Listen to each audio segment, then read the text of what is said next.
아멘. 오늘 우리에게 주신 하나님의 말씀은 열왕기하 8장 1절에서 6절입니다. 열왕기하 8장 1절에서 6절 말씀 한 목소리로 읽겠습니다.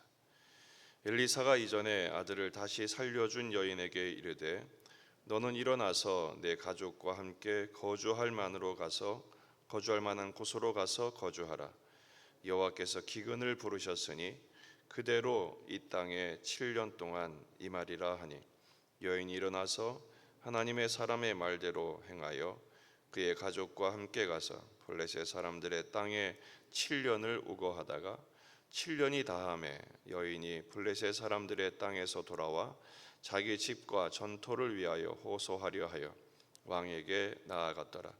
그때 왕이 하나님의 사람의 사환 게하시와 서로 말하며 이르되 너는 엘리사가 행한 모든 큰 일을 내게 설명하라 하니 게하시가 곧 엘리사가 죽은 자를 다시 살린 일을 왕에게 이야기할 때 그 다시 살린 아이의 어머니가 자기 집과 전토를 위하여 왕에게 호소하는지라.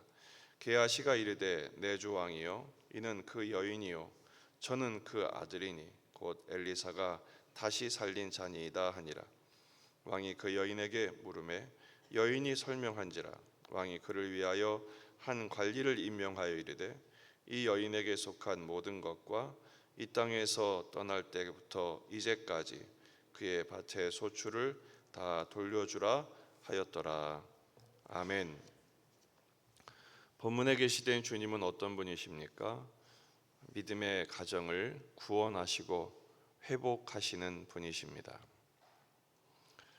7장의 내용이 한 나라를 다시 구원하시고 회복하는 이야기라면 8장은 1절부터 6절까지 오늘 말씀은 한 가정을 회복하시는 하나님의 은혜를 설명해 주고 있습니다. 엘리사가 갑자기 이제 수넴 여인을 부릅니다. 오늘 본문에서 반복되는 내용이 뭐죠? 아들을 다시 살려준 여인입니다. 전에 이 수넴 여인은 귀한 여인이었죠. 그래서 엘리사를 위해서 작은 방을 마련해 주었습니다. 침상과 책상과 또 의자와 촛대와 이 이미지는 성전 이미지죠. 성전을 찾지 않았던 그 이스라엘 백성들 북왕국에 대비하여 수넴 여인은 엘리사를 위하여 작은 성전을 만들어준 사람입니다. 그래서 아들을 예언하고 아들을 낳았죠. 그 아들이 곧 죽게 되자 엘리사가 특별하신 하나님의 은혜로 다시 살린 적이 있습니다.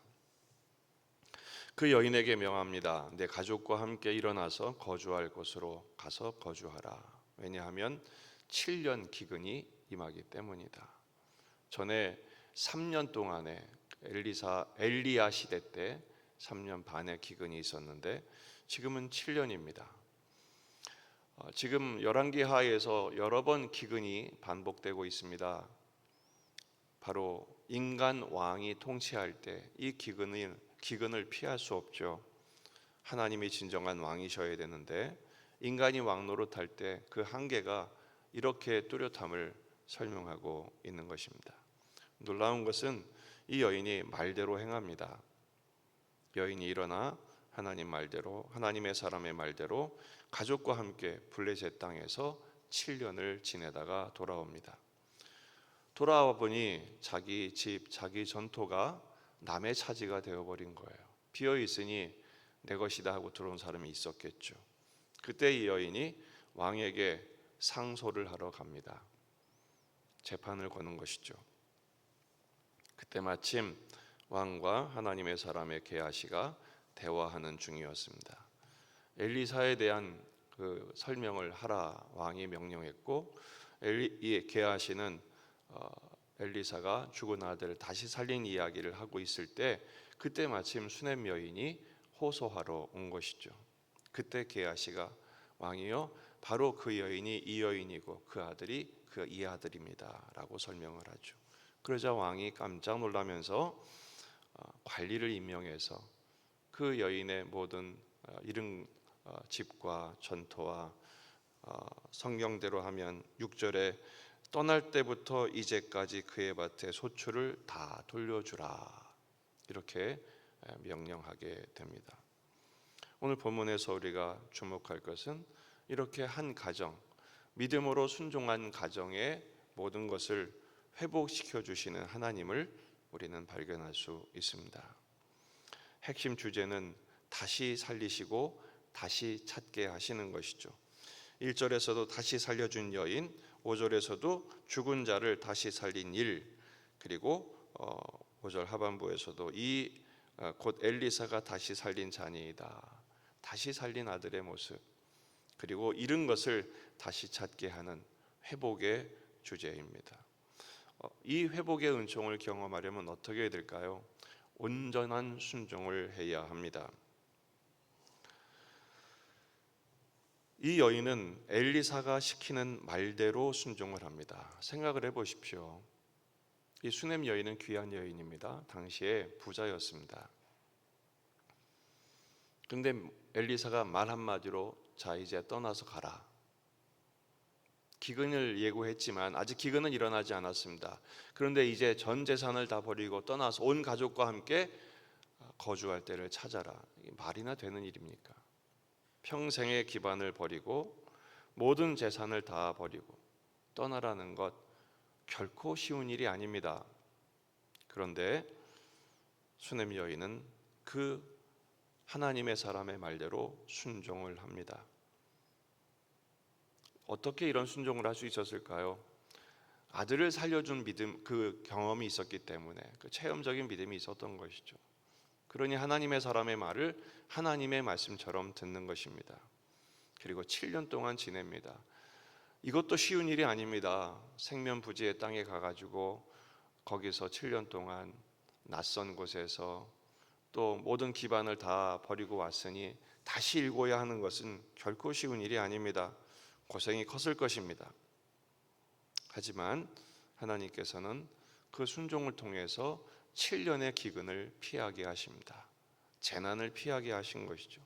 만약에 말도 안 되는 소리 하지 마십시오, 내가 다른 건 다 할 수 있어도 떠나다니요, 지날 수 없습니다. 집착을 했다면, 고집을 부렸다면 그 재난을 온몸으로 받아야 했을 것입니다. 생명의 위협을 받을 수밖에 없었을 것입니다. 하나님의 말씀대로 떠난 사람이 한 분 계십니다. 아브라함이죠. 창세기 12장 1절에 여호와께서 아브라함에게 이르시되 너는 너의 고향과 친척과 아버지의 집을 떠나 내가 내게 보여줄 땅으로 가라. 아버지, 친척, 고향, 평생의 기반입니다. 그것을 떠나라는 거 쉽지 않습니다. 매우 어려운 일입니다. 이 장면에 대하여 히브리서 11장 8절에서는 이렇게 설명을 합니다. 믿음으로 아브라함은 부르심을 받았을 때 순종하여 장래 유업으로 받을 땅에 나아갈새 갈 바를 알지 못하고 나아갔으며, 어딘지 알 수가 없죠. 그리고 전부를 버려야 했습니다. 가장 중요한 두 단어가 있죠. 믿음으로, 순종하여, 떠나죠. 결국은 하나님께서 이 아브라함을 그 인생의 여정을 통해서 복의 근원으로 삼아 주십니다. 온전한 순종을 하는 자는 아름다운 열매를 얻게 되어 있습니다. 순종하는 믿음을 구하는 우리가 되고 말씀대로 순종하는 은총을 힘입으시기를 주의 이름으로 축원합니다. 두 번째는 하나님께서 이렇게 온전한 순종한 사람에게는 하나님의 때, 하나님의 방법으로 결국은 회복시켜 주신다라는 것입니다.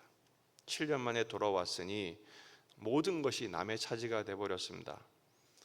재판을 걸어야 하는 입장입니다. 얼마나 억울했겠습니까? 그가 한 일은 그저 말씀에 순종한 것뿐인데 홀랑 남의 것이 되어버렸으니 얼마나 원통했겠습니까?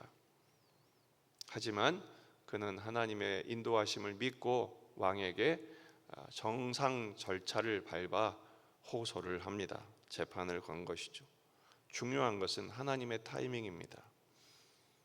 어쩜 바로 그 순간에 왕에게 호소하러 가는 순간에 하나님께서 왕을 통해서 게하시를 부릅니다. 그리고 엘리사에 대한 이야기를 말하라고 명령하게 되고, 게하시가 바로 그때 수넴 여인 이야기를 하는 것이죠. 그 아들을 다시 살린 일을 말하는 그 딱 정확한 타이밍에 하나님께서 게하시를 통해서 바로 저 여인이고 바로 그 다시 살린 아들입니다 라고 고백하게 합니다. 그때 왕이 깜짝 놀라면서 관리를 임명해요. 그 여인을 위해서 아예 책임을 지는 거죠. 그래서 떠날 때부터 이제까지 모든 것을 다 돌려주라, 회복하게 하십니다. 여러분, 우리 인생에 이렇게 드라마 같은 일이 일어날까요? 근데 여러분, 분명히 언젠간 있습니다. 요셉이 그랬잖아요. 요셉이 팔려갈 때부터 종살이하고 옥살이하는 그 10여 년 동안의 수많은 고난과 눈물과 이해할 수 없는, 설명할 수 없는 인생의 그 고통 앞에서 얼마나 좌절하고 낙심하고 흔들렸겠습니까? 하지만 시편의 설명에 의하면 그의 영혼이 꿰뚫림을 당하는 순간에 하나님이 요셉을 키우세요. 믿음을 갖게 하시고, 그리고 하나님의 이끌림을 통하여 하나님께서 하나님의 일을 하는 일꾼으로 만들어 가십니다. 그렇습니다. 이런 역사적인 타이밍과 회복은 사실은 이해 못할 과정을 감내하고 감당하며 순종하며 나아가는 과정을 통해서 일어나는 것이지 매일 이런 일이 일어나지는 않습니다. 매일 우리 인생이 드라마처럼, 영화처럼 그렇게 찍히지는 않습니다. 어느 순간 우리의 믿음의 분량이 채워지고 하나님께서 하나님의 뜻을 이루시는 하나님의 때, 하나님의 방법, 하나님의 뜻에 의해서 모든 일을 회복하게 하신다는 사실을 확실하게 우리는 믿을 수 있어야 합니다. 그 믿음 때문에 오늘을 사는 것이죠. 그 믿음 때문에 오늘 십자가를 달게 지고 가는 것입니다.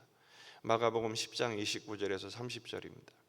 예수께서 이르시되 내가 진실로 너희에게 이르노니 나와 복음을 위하여 집이나 형제나 자매나 어머니나 아버지나 자식이나 전토를 벌인 자는 현세에 있어 집과 형제와 자매와 어머니와 자식과 전토를 100배나 받되 박해를 겸하여 받고 내세의 영생을 받지 못할 자가 없느니라. 주님과 주님의 복음을 위해 사십시다. 사실은 주님과 주님의 복음을 위해 산다는 것은 대가 지불을 피할 수 없습니다. 그런데 그 대가 지불이 무작정 손해보고 빼앗김을 당하는 그런 느낌이 아니라는 것이죠. 믿음으로 순종할 때 하나님이 목적하신 하나님의 갚으심과 또 회복하심과, 그것이 결국 우리 인생을 구원하시며 하나님의 뜻을 이루시는 하나님의 모든 섭리 속에 들어있음을 우리는 비로소 깨닫고 고백하고 선포하게 된다는 것이죠. 오늘 어쩌면 이렇게 하나님의 타이밍이 정확한 역사가 일어나지 않는 것처럼 보일 수도 있어요. 그러나 그 길을 가는 것입니다. 하나님께서 반드시 오 신실하신 주 지금 찬양한 것처럼 하나님의 방법으로 하나님의 때에 일을 이루실 것입니다. 우리는 믿음으로 순종하며 오늘의 걸음을 걷는 것이죠. 주님과 동행하는 복된 걸음을 걸을 때 하나님께서 이 수넴 여인 믿음대로 순종한 것에 대하여 모든 것을 회복하심처럼 우리도 그렇게 인도하실 것입니다. 그 믿음으로 순종의 걸음을 걸어내는 이 한 주간을 살아내시기를 주의 이름으로 축원합니다. 기도하시겠습니다. 말씀을 붙들고 우리 자신과 가정과 교회와 이 지역의 복음화, 민족의 복음화, 세계 복음화를 위해서 기도하시고 지속되는 환우들의 투병을 위해서 기도하시고 전쟁이 멈출 수 있도록 어제 주신 말씀, 주일 주신 말씀 한 주간 동안 우리가 일상의 선교사로 주님과 더불어 동행한 삶의 우선순위가 회복되는 한 주간이 될 수 있도록 기도하십시다. 여러분 가져온 기도 제목들을 가지고 간절히 기도하실 때 반드시 응답하실 줄 믿습니다. 믿음으로 기도하시고 돌아가십니다. 다 같이 기도하겠습니다.